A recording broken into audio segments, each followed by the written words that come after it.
everybody, and welcome back to the Game Nexus. And we got Dwayne and Stewart here, and it's been a while since we've been in front of the camera. Yeah. Stuart's like aged like 20 years. Mm-hmm. I haven't, of course. I'm still my youthful self.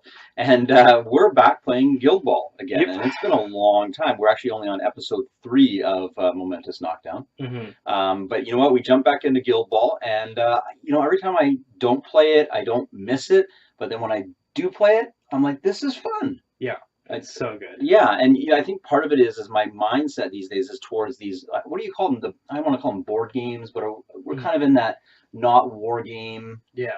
Large scale, you know, with Aristea, Guild Ball. The synthesis between the two. Yeah, and the Imperial Assault style game. So I'm having a lot of fun, and we jump back in, and meanwhile, news is still flowing in on our favorite topic to talk about, which is the blacksmiths. Yeah, and yet we don't have them. It's 2018. And we And don't have them. half the team is out. So half the team fully playable, which Yep. accounts for how many figures roughly? 6. 6 figures. Okay, Yep. gotcha. They're still rolling out updates on new figures that will be coming out. Yep. Okay. And so we've got 2 new players. So another master and apprentice combo. Yep. We got Farris and Bolt. Okay, and we've covered off the details on how the dichotomy of the master apprentice works, right? That's in our previous videos. Yeah. So it's not super new news, but we just sort of came across and we were like, oh right. Yeah. There's new models coming out. Yeah. And they're fantastic. And they are crazy incredible. And we have a horse. Yes. Yeah. Which is epic. Yeah. Everybody else is playing football, but Farris is playing polo. Yeah, and polo Guild Ball style, which means fully armored horse. Yes, the horse is probably in about a ton of iron. Yeah, and so let's talk Farris then. So what do we got in Farris? So Farris, fantastic new master options. So she's got a melee zone at 2, moves like 5'10", base of 6 attack. She's got 3 armor. 3 arm. Yeah. Which is crazy. Yeah. For character plays, she's got stagger for -1 defense, which she can pop off on 2 net hits. She's got a little bit light on the influence, though. Yes. Yeah. So all of the masters are 3/3, yeah. and all of the apprentices are 1/3. Gotcha.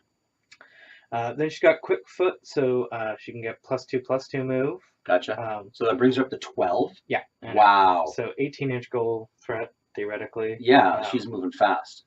Well, she is also on a horse. That's true too, yeah. But that's a lot, like a 6-inch kick with a 12-inch move. Yeah. And then for character traits, give it a whack. This is the polo part coming in. So basically, if the ball's in, if a free ball is in her 2-inch melee zone, right, she can kick it from that point. Yeah. Right. So that's cool. And that's also without spending the influence, right? Yeah. And then while she's sprinting, if she engages a model during the course of her sprint, she can make an attack. Right, yeah. And it doesn't end her sprint. And doesn't cost an influence. Yes. And doesn't cover her influence. It does not. No, it doesn't cost, yeah. The interesting thing is... Right, but we also needed to clarify that she's still vulnerable to a attack if she leaves that engagement. Yes. Yeah. Yeah, assuming that there isn't anything else correct play there. Yeah. Then she's got Sentinel, which is that 1-inch +1 arm aura that a lot of models have. It would be like so insane if they had that stackable. Yeah. It's not because of the main rule book clarifies that. Right, so they're going to get the one. But yeah, because a lot of the master options have Sentinel. Yeah. So if you models. Yeah, if you were clustering them together, you would have would have to cluster them almost base to base, but you could get apprentice models with like armor 6. Do the old turtle maneuver from the Roman days, just put the shields up. Awful. Cool, and she's got a legendary play. Yeah, right off. Okay. So 6-inch aura. Basically, when she does a push during this legendary play, when she does a push against the model with a ball, the model loses possession of the ball and it's scattered. Right, okay. If she is the master or the captain for this game, then every friendly model within 6 inches gets give it a whack. Right. So now, if you had that model clustered, suddenly you could have potentially 6 models that could then take the ball immediately and kick it. So now moving on to Bolt. Bolt is the apprentice. I like how they keep releasing a master and an apprentice that are teamed together. Yeah, right. the synergy. Yeah. Yeah. So Bolt, one of his character traits is tutelage with Farris, right? So if he's within 6 inches, he can use one of his character plays without spending influence. Right. Which is the I'm open. Yeah. Yeah. Or Shumarang. Yeah, the Shumarang where he pulls off his boot and. I love the puns. Yeah. So he's basically got like a bandolier of horseshoes Yeah. that he can throw at people. Boomerang is a 2 to go off. It's a non-OPT, non-sustained, 4-inch. But it's a 2 attack. It's a 2 damage, 4-inch range, and a knockdown. Yeah. So it does. Target model suffers 2-inch damage, and an enemy model within 4 inches of the target model suffers a knockdown. That's pretty crazy. So he's basically just pulling a shoe out of his vest and just like a horseshoe, and hucking it. It's bouncing off the person and knocking down one of them. And it's a guaranteed knockdown. Yes. Yeah, he doesn't have to worry about rolling it on his playbook. Yeah. Yeah, that's nice. Yeah, it's pretty wicked. Yeah. So it's got a 4/6 move, attack 5, 4 defense and 1 armor. Again, doing that 1/3 influence like everybody. Yeah. And he's a pretty strong guy to run long distances. Yeah, just a fantastic dude. He gets an extra jog. 3 HP. His stamina, will give him basically a free jog. So he's really 4/10. Yeah, because he gets it free at the beginning of his activation. 8/10, rather.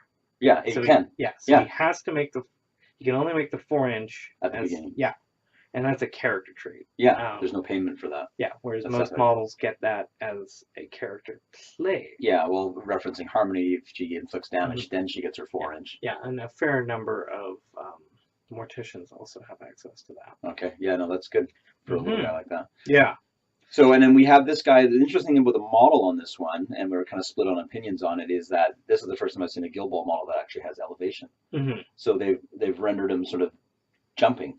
Yeah. And they've got a transparent post. Yeah, so he's on 2 transparent posts. Yeah, sort of a la 40K style jet bikes. Yeah, I imagine it would be possible to maybe glue him I don't think you need the directly to the base. Yeah, I don't know if that adds anything to the look of it myself. Yeah, I'm personally not a fan of elevated bases. Of any kind of sort of transparent rod because it does not achieve its goal of being visible. You know it does. And the only thing if it was like a jet bike game, hover bikes and such, to me that's fine because it's showing elevation.